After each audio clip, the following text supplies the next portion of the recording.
Om Sahana Bhavatu Sahanau Bhunaktu Saha Viryam Karavavahai Tejasvinavaditamastu ma vidvishavahai. Om Shanti Shanti Shanti. Samasta Jana Kalyani Niratam Karunamayam Namami Chinmayam Devam Sadgurum Brahmavidvaram. Kataksha Kirana Chanda Naman Mohabdaye Namaha Anandananda Krishnaya Jagan Mangala Murtaye.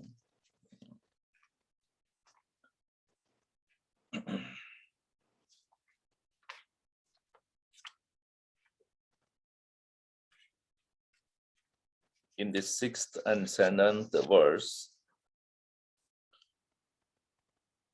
the logic of Advaita is given very clearly. The very word Advaita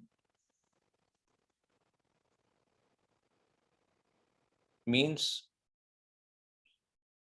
Nadvaitam, Advaitam, no otherness, no duality.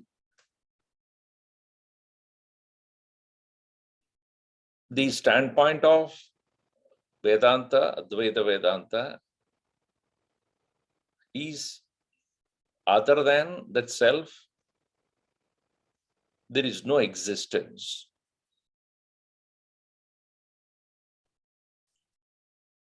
Which is to say,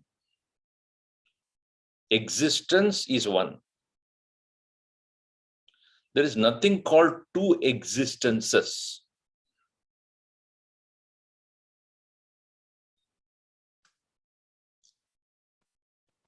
Meaning, existence is the reality. Or reality is that which exists. Not reality exists.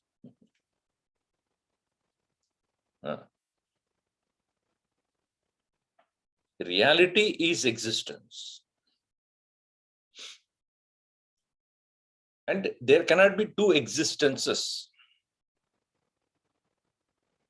There cannot be two realities. If you think deeply, you understand. If you say a thing exists and another thing also exists, the question is, what is the difference between the existence of A and the existence of B?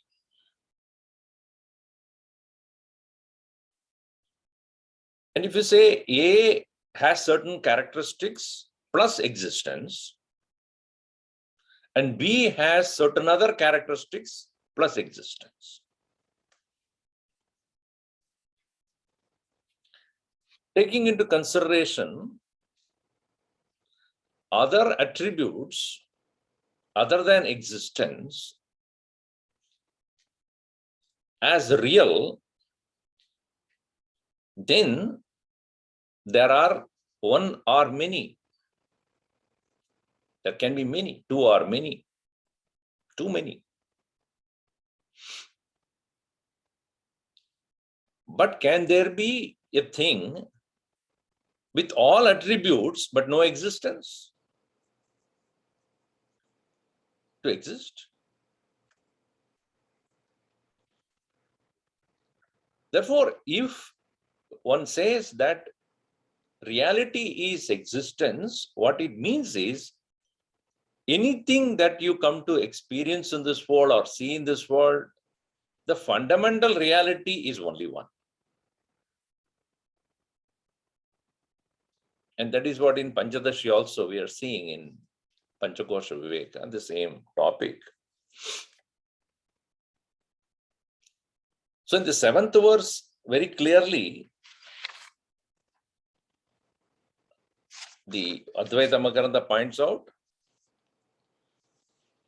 Bhanat rite na sattvam. Bhanat rite. Rite means in the absence of, devoid of.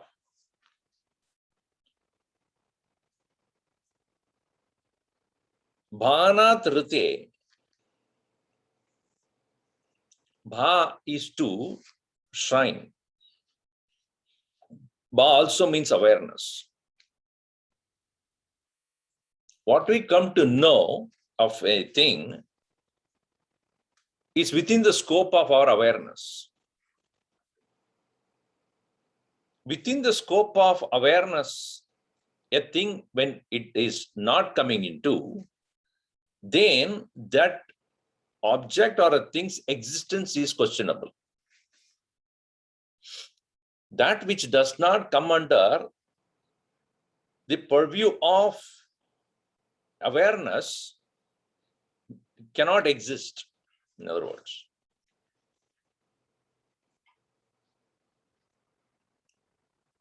Bhanat rite, without the experience. Experience is what? An awareness coming to have the knowledge of a thing.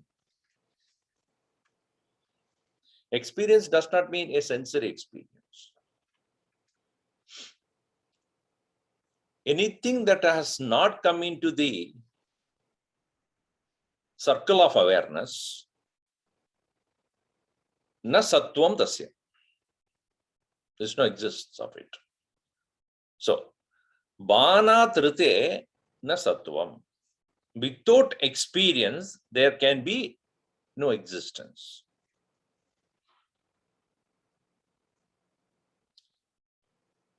And we have seen existence is not two. There is only one. And this existence, as we have seen earlier also, is not a mute existence. It is awareful existence. Again, the rationale behind that is an existence of a thing, unless it knows itself, it doesn't exist.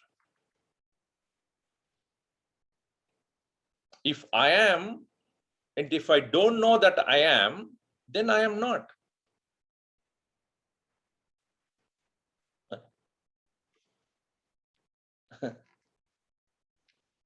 If I do not know I am, then do I exist? So therefore, chitaha means that which is aware of its own existence, which is known as sentient, conscious. It is said here, therefore, chitaha rite, without consciousness, achitaha banam na, awareness of that which does not have its own consciousness about its existence doesn't come under experience. In other words, an inert thing cannot become self-aware, and that inert thing's existence can be only known to that which knows its own existence. Is not true. If you are not understanding, that is called Vedanta.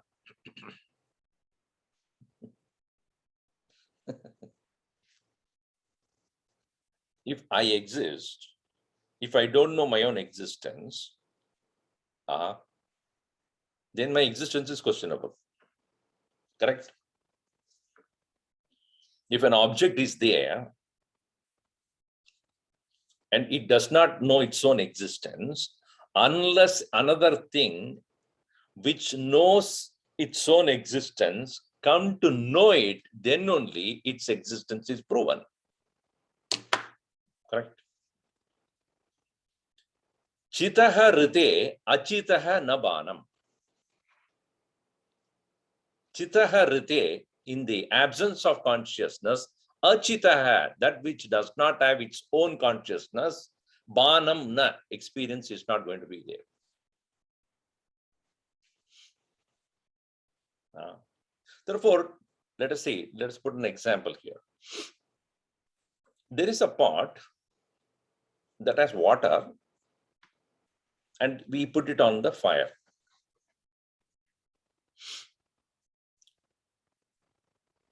So the fire heats up the pot and pot heats up the water. Now, without the pot coming in contact with the fire, there cannot be heating up of the water. Clear? Can the water be heated up without the pot getting heated up? The pot would not get heated up without it being in contact with the fire. And the fire does not have to heat up by itself with something else. It is itself. The fire has its nature of heat. It is not a borrowed heat. And that nature of the fire, which is heat, transmitted into the pot, becomes pot's heat, hot pot. The hot pot is hot pot because of the fire, not because of itself. In the same way, ajadaha, an inert thing, cannot have the ability to know itself unless it is coming in contact with that which knows itself.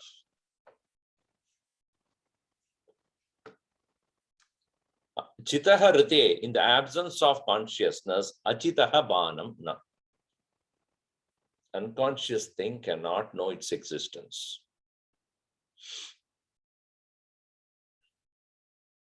When I say my body, I am aware, it is not the body that is aware.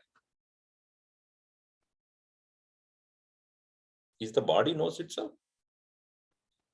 My eyes knows itself. No, it doesn't. My ears listens itself. No, it doesn't. My nose knows itself. No, it doesn't know. Maybe knows, but it doesn't know. Tongue doesn't taste itself. It is because of the presence of something other than the nose, therefore the nose knows the smell. There is something other than the eyes is present there, therefore the eyes can see, not by itself. This is understood. So if the very body itself is, which is very close to why we go to a pot or anything else here, this body itself, which is achitaha. So chitaha rite, in the absence of consciousness, achitaha banam, experience of this jadam, no, not possible. Okay. So therefore, and banadritena sattvam, without the experience, awareness, existence doesn't be there, cannot be there. Let's say the first statement he makes that. Banatritena sattvam, chitaha ritena, achitaha banam. Two things he makes it clear. Without coming into the circle of awareness, the existence of a thing cannot be known. An inert thing cannot be known unless it is basking in the warmth of consciousness.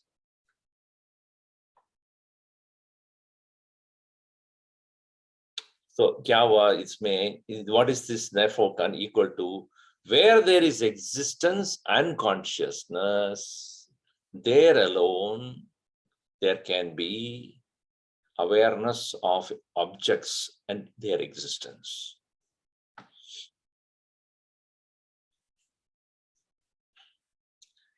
And that's why Brahmana Maharshi says, Sattayahi chit, chittayahi aham.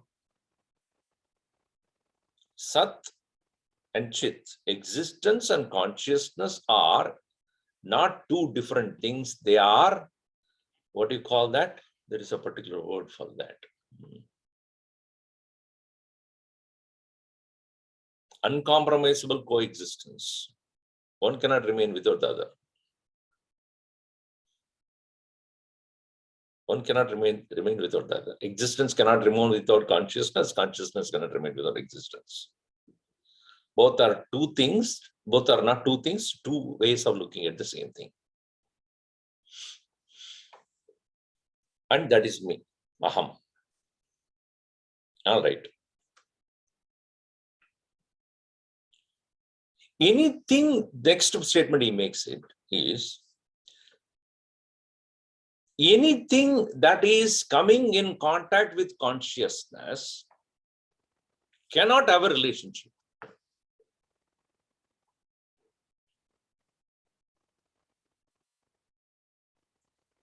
Anything that is coming in contact with the consciousness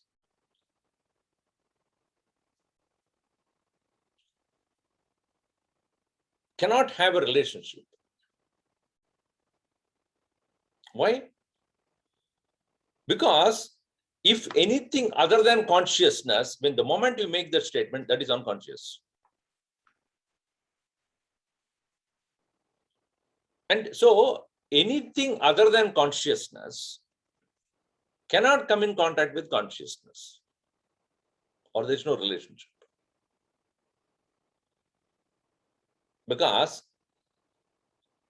viruddha rupatvat, first one, because they are contradictory by very nature. A conscious thing cannot have a relationship with an unconscious thing.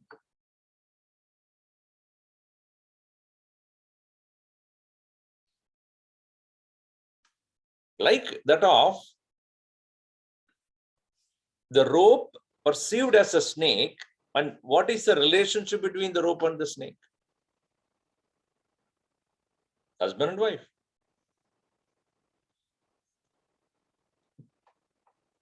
What is the relationship? There cannot be a relationship because one is true, another is false. One exists, another doesn't. One is conscious, another is not. One is alive, another is not. No, one is not. One is, the rope is not alive. One exists, another doesn't. So a jada and chetana cannot have a relationship.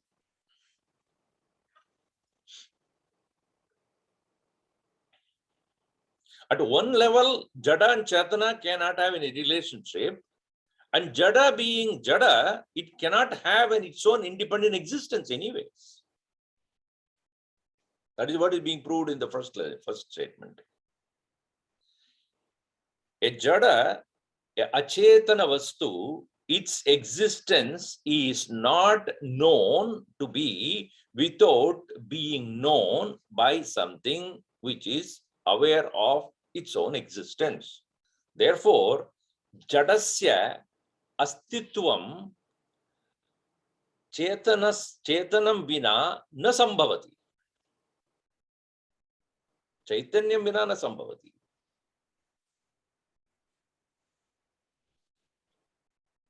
So the relationship between jada and chetana is only one way possible. One way, there's only one way possible. What is that? Adhyasa. Superimposition. That's why he said, Chit sambandhobi na adhyasat rite. Adhyasat rite, devoid of superimposition, chit sambandha na, association or relationship with consciousness is not possible.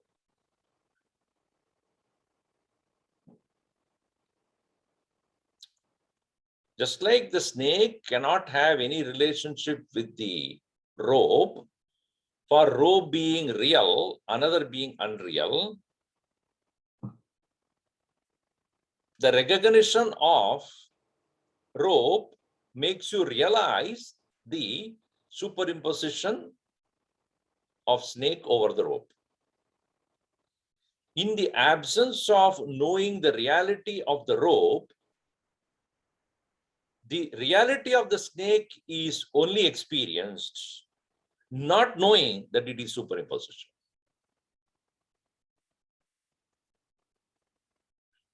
Similarly, there cannot be a relationship between consciousness and body or the mind.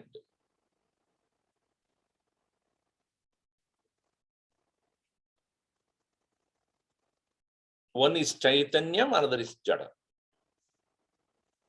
So from the standpoint of Vedanta, other than Chaitanya, the pure consciousness, everything else is adhyasa only. All others are superimposed on it. What is the relationship between the gold and a form of Krishna made of gold? The gold is real, pure existence, and the form of Krishna is superimposed on that. And when we come to see the Krishna, without understanding the original nature of that as gold, that Krishna, though experienced, not real. For there cannot be its own independent existence without the substratum called gold. So when we say shift your attention from Krishna to gold, we are not discovering something new, something different, something away, something which was not there. We are only saying, look at the reality of Krishna there.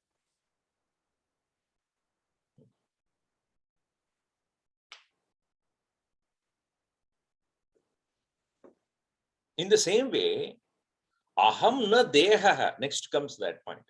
Aham na deha, what does it mean? As I understand presently me as deha, independent of consciousness, doesn't exist. Be careful when you're thinking in this direction. We are not saying there is no body. There is no body independent of consciousness.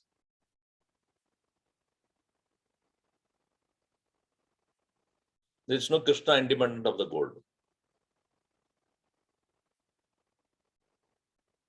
But when we look at the Krishna alone and not looking at it as in reality as gold, we suffer the temporariness of that Krishna. Because it was not there before, after some day it will not be there.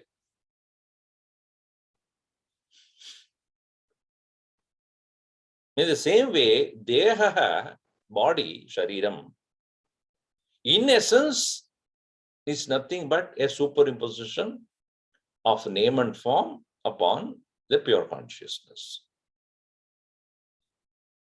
And when I recognize it as pure consciousness, I no more treat it as a jadam. I understand it is none other than pure consciousness. Given this particular name and form.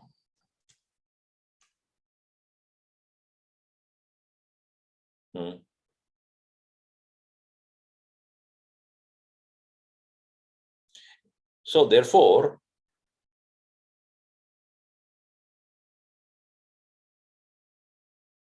here, adhyasat rite, without the superimposition, chit sambandha na. There cannot be a relationship of consciousness with anything else. Therefore, tena, due to that, aham advaya. I am one without a second. I am a non-dual presence, because the second, when you say, that is superimposed.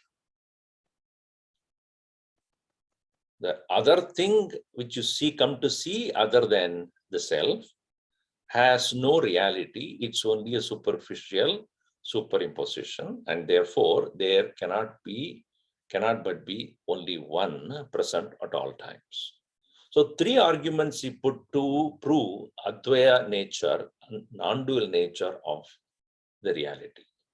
Number one, he says, without coming into the scope of awareness, there cannot be any existence of a thing.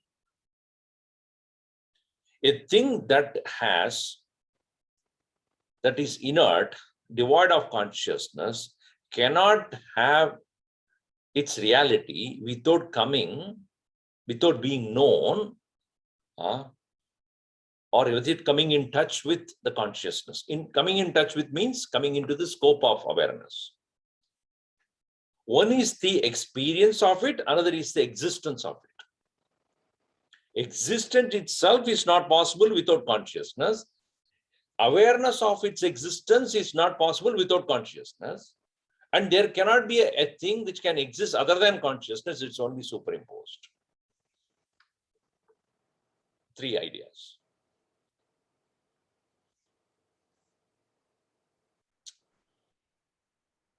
In other words, in this verse, very, very clearly, the author proves the point that the world, everything that is, we call it as a world, the variety of names and forms and various other things, all these are all superimposed upon one homogeneous, unchanging, everlasting, eternal presence of consciousness, which I am. Because the next step you will take is to show that all other things which you think you are not. So long I have been thinking, therefore it is true. It doesn't mean that a thing continuously thought about by you cannot become reality. Or because everybody says so, it cannot be reality. Can the reality be decided by everybody? So we all decide. We have put a committee and decided what this is real. let us accept that. It is like saying, let us all decide. At some point of time it happened. Let us all decide X is to be called as God. All decide. You accept that is God? Yeah. How about you? All of us decided that X is God. That cannot be the reality. That cannot be the truth. It's not a general consensus you take on this.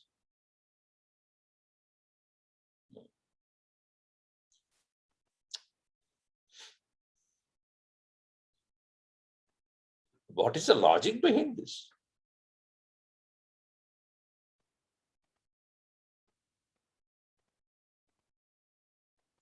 That is why in the Panchadashi, that Shankaracharya very clearly says, the Buddhists who have decided to call everything as non-existence are one-eyed people. Ekachakshu.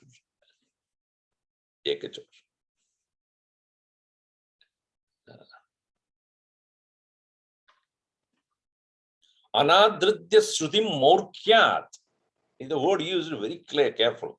Or Vidyaranya, there in Panchadashi. Anadridya Shrutim Morkyat. Morkyat means out of stupidity, not taking the authority of the Shruti, coming to Hamin, and then uses the word Bauddhaha Tamasanvidaha.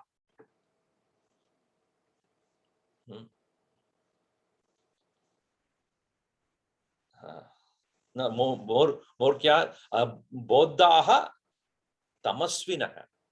Not tapasvina. Tamasvina. Use of the word. Tamas, tapas nahi hai, tamas hai.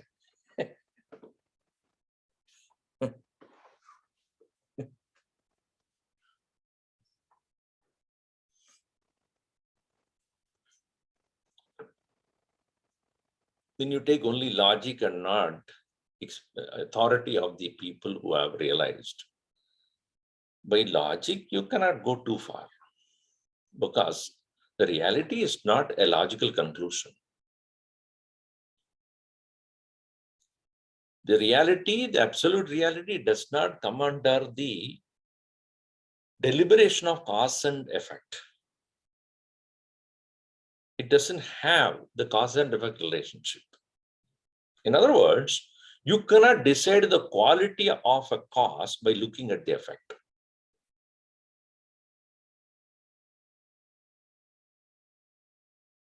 The nature of cause cannot be decided by the nature of effect, because the effect need not have to fully express the nature of the cause. It may have certain aspect of the cause, but not in complete measure. Can I look at a muddy water in which the sun is reflected to say sun is muddy?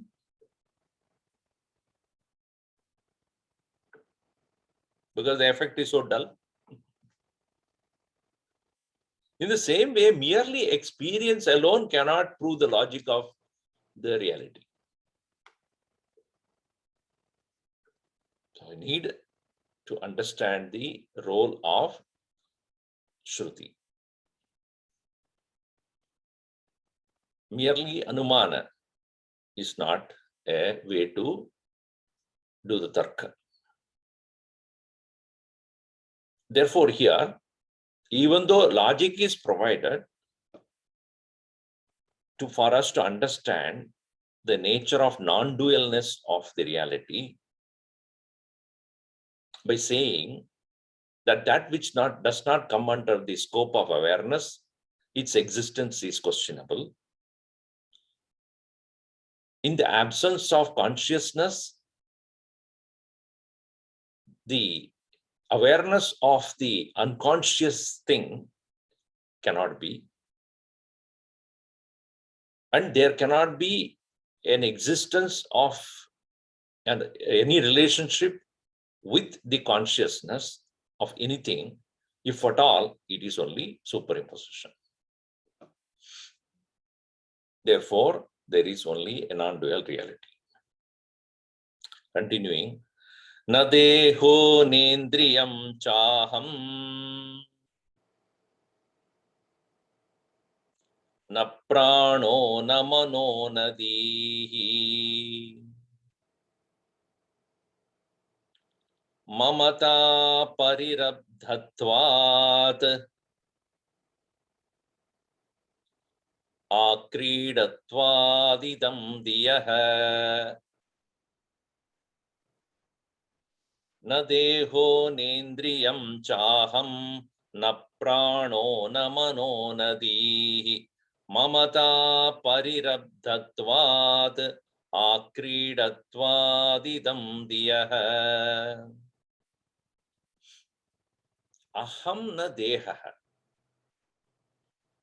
I am not the body. As it is proven in the previous verse, Sri Ramana Maharshi also would say,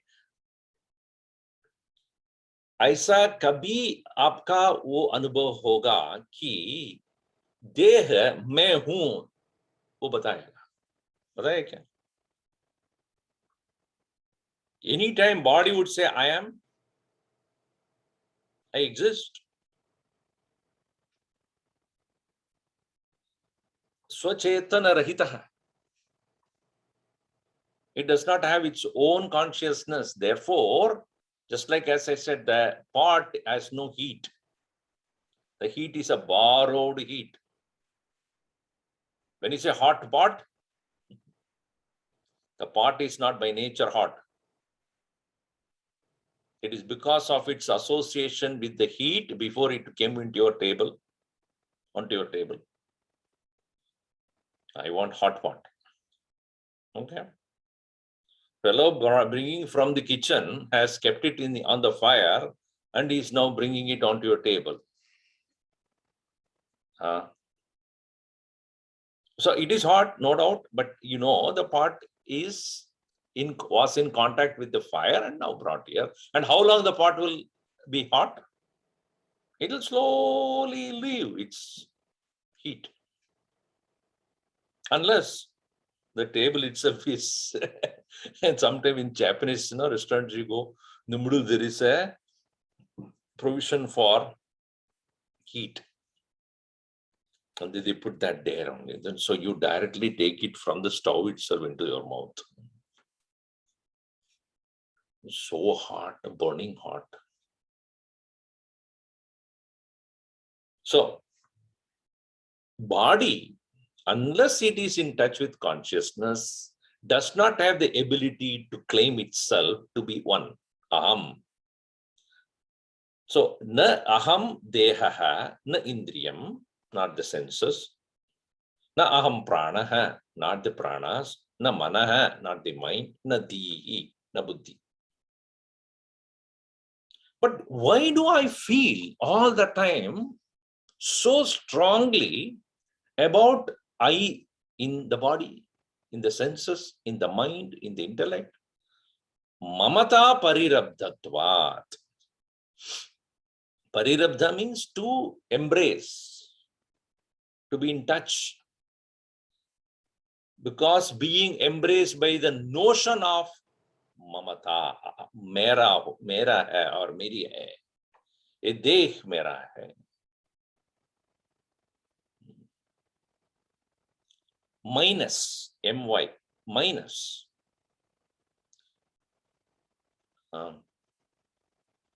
There is a big difference between aham deha and mama deha. Right? I, the body, nobody says. My body, everybody says my body. My body is aching.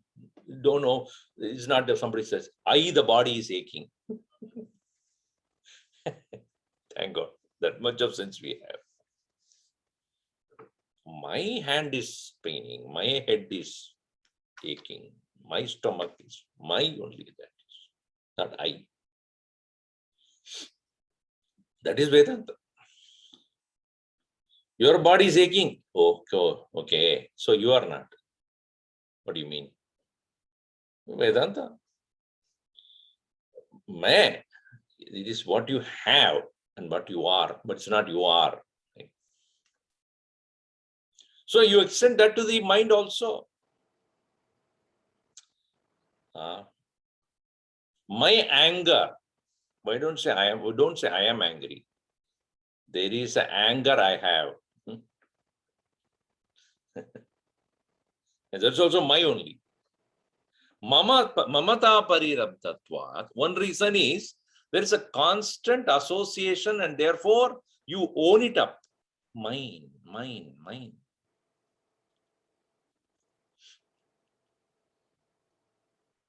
And the second reason is akridatvat.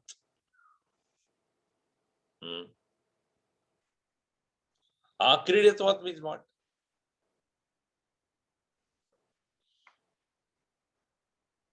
There is a certain amount of enjoyment you experience in that.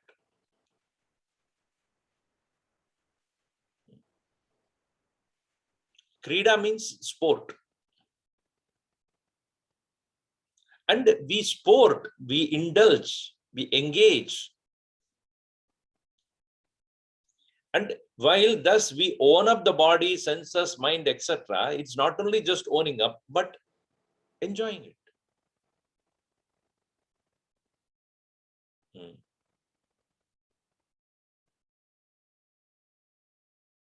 When somebody's home, I go and then there is a picture there, some drawing, some colors. Oh, is it a painting? Yes, Swamiji, my daughter did that. So in that minus, there is a joy. Isn't that true?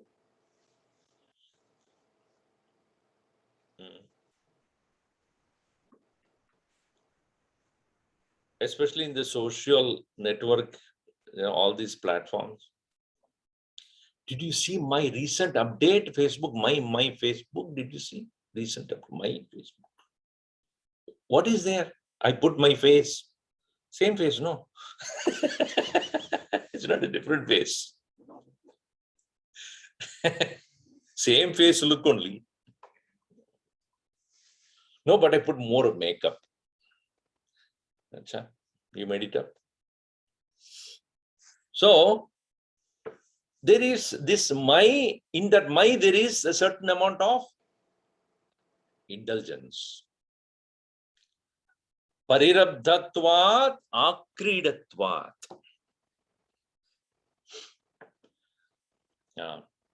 An object of sport. And whenever you say my, what it means is not I. That is clear. If it is not I, what else it be? If it is not aham, then what it will be? Simple, idam. If it is not I, then it is this. So all things, whether it's a body or senses or the mind or the pranas or the intellect, everything should be understood as idam. Idam means what? That which is not aham. That which is not consciousness, which means, going back to the previous logic, anything other than consciousness, coming in touch with it, has to be only superimposed. It's only a superimposition. So, deha, body is a superimposition. Pranaha, indriyani, yes. Manaha, yes. Diyaha, yes. All of them are superimposed on one which has no relationship with any of them.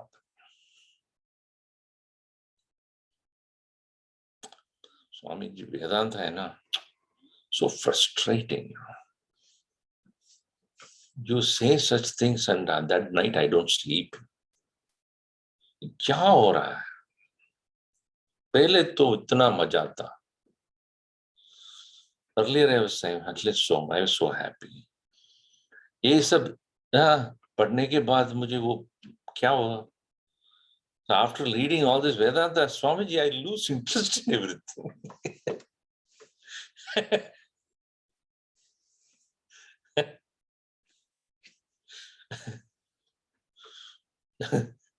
You cannot claim anything to be mine also. This is a very big problem.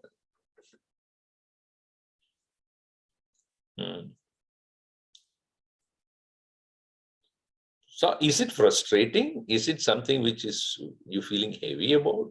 In fact, the opposite should happen. You should become more free. You should get released out of this foolishness which we have been holding on before. Knowledge makes you free, not get conditioned and more limited. So, na deha, na indriyam, na cha aham manaha, na pranaha, na manaha, na dihi, mamata parirabdhatvat, akridatvat, idam diyaha, the thought or the notion of this. That is the reality. All right. Now, in the beginning, you said, ahamasmi sadabami kadachinnaham apriyaha. Brahmevaham adasiddham Satchidananda Lakshanam. All right. The second verse. Aapne bataya, you have seen, we have explained so far that I am and I am always aware. Ahamasmi sadabhami. And this statement, kadachinnaham apriyaha, is something which I need to think. But how is that you say that always I am most dear to me. And it may be true that I am dear to me. Let us say I am dear to me also. Why is that nobody is dear to me? Or nobody considers me as dear? Why it is so? I may be dear to me, but nobody thinks that way. Kyun?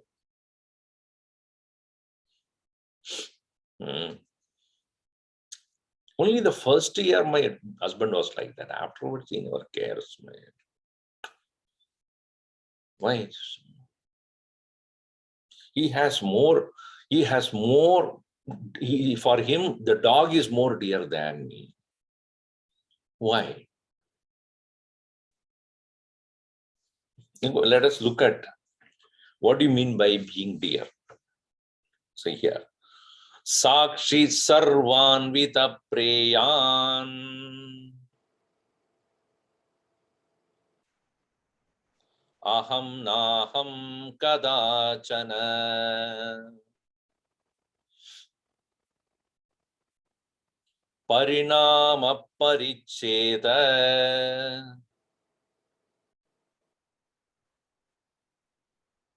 Paritapairupaplavat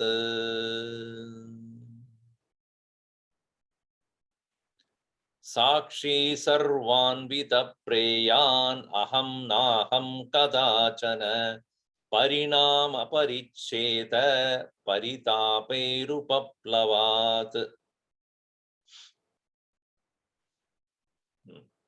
The methodology used by the author here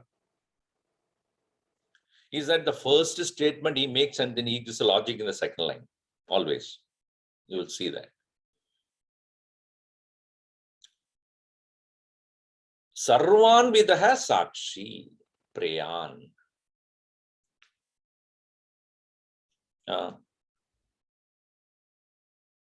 Sarva Anvitaha. Sarva means all. Anvitaha associated. So Sarvan Vidaha means that which is associated with everything. Sarveshu, Sarvatra, Sada, in all things, at all times, in all ways. Sarva Bhavena. Anvitaha Sakshi.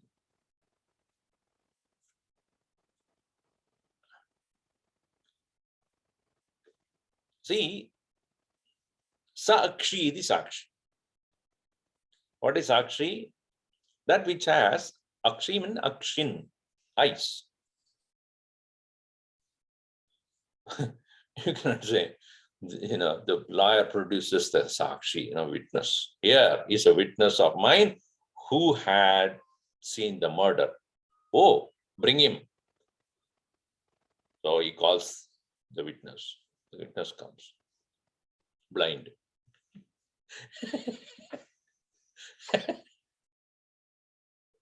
You cannot take him as a Sakshi.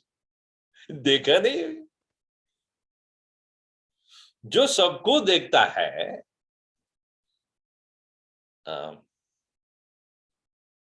सबको देखता है वो कौन?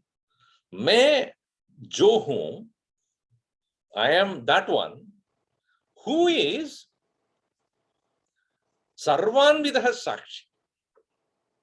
See, it should be understood that way, not just Sakshi. I am the Sakshi who is present in everything.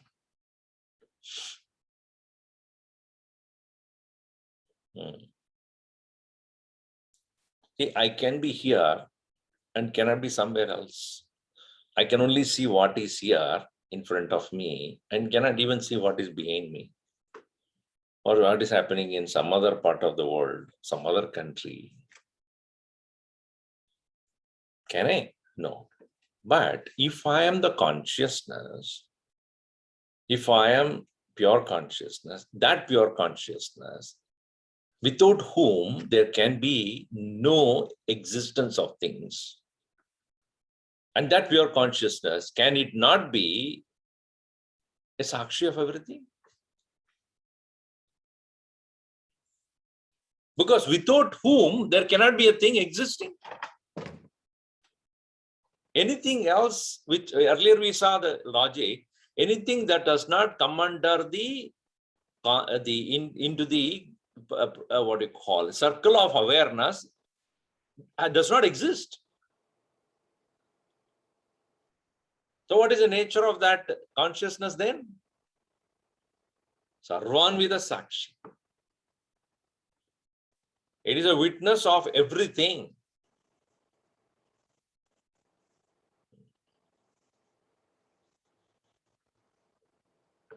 And being so, Priyan, Aham.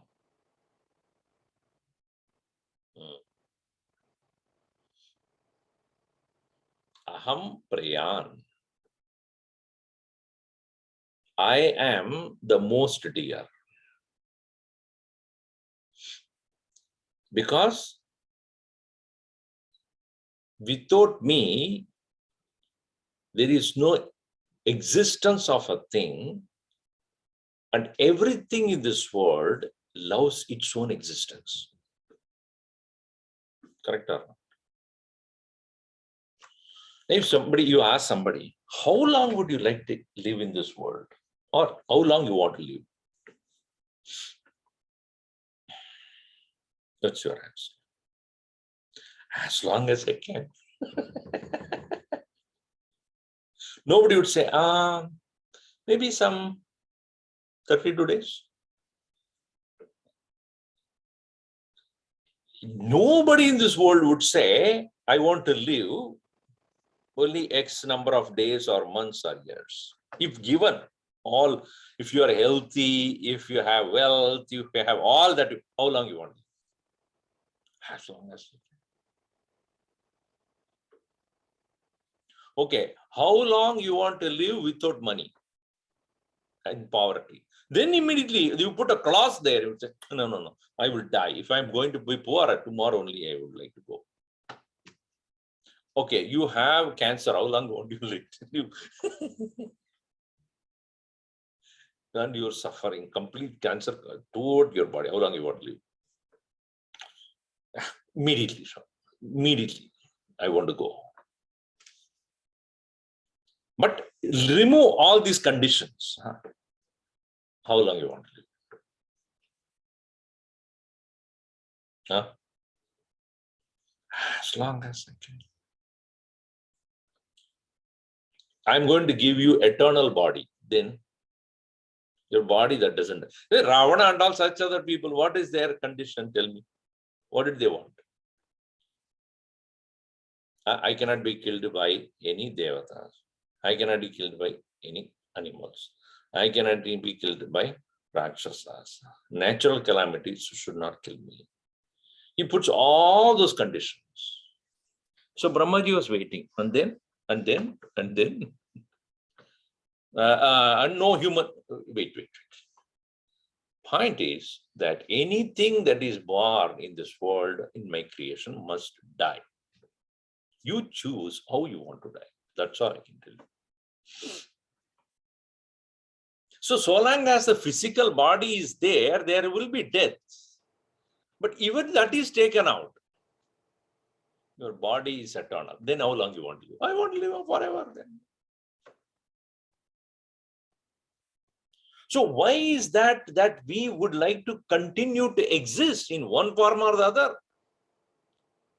Because the most dearest thing for us is aham. So, Sakshi Sarvanvidaha Aham Preyan. Most dear. Sabke liye. For everyone, their own self is the most dear. Everything else that causes trouble or sorrows can be gotten rid of.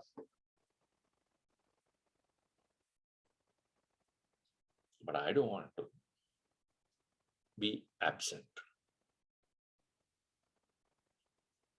So now point is that if you are the most dear to yourself, the consciousness that you are is the most dear for oneself,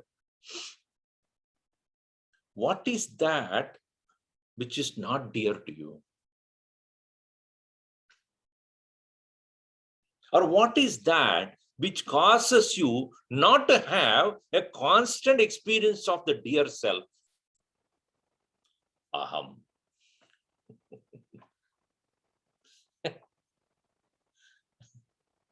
अरे भाई अभी तो बताए ना, you said that I am the most dear. Yes, that is another aham there. दूसरा और aham है. वही है कारण, वही है. That is the fellow who is not allowing me to be experiencing the most dear my own self. उसका नाम है अहंकार. Na aham kadachan. That aham I am not. So the consciousness I am, who is a sakshi of everything in this world, sarvanvidaha sakshi, prayan, the most dear, that aham I am, but not the aham which is not sarvanvida, which is not always there, which is not present in everything. It is only in the form of mamata and ahanta. That is na aham. That aham, that ahankar, kadachana na aham. I'm not that. Why? The logic is given beginning. Why is it that you say that your own self is the most dear, but that the dearest self is not experienced by you at all time because of there is a presence of something else which you have identified as you? And what is its nature? Parinama. Constantly changing. Paricheta. It is experiencing its limitations. Paritapa. It is filled with so much of affliction. Upalabdhatvat, having these kind of attributes. It is attributed with parinama, change, paricheta, limitation, and then paritapa. All kinds of sorrow. इसलिए वो अहम मैं नहीं हूं. दूसरा है ना, साक्षी सर्वान्वित है, वो प्रेयान अहम. न अहम, not this ahankar, parinama paricheda paritapaihi upalabdhatvat.